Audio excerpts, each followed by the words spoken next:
3 different sitting postures for rowing target different back muscles, prevent waist pain, and ensure proper back engagement.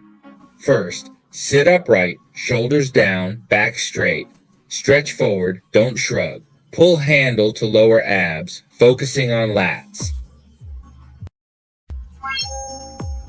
Second, elbows slightly open, shoulders down. As you pull, engage shoulder blades, driving elbows back. Pull to lower chest, targeting upper and mid back.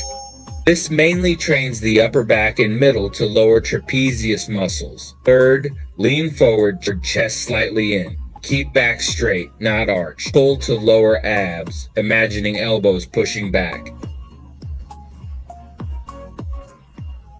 Targets outer lats. Got it?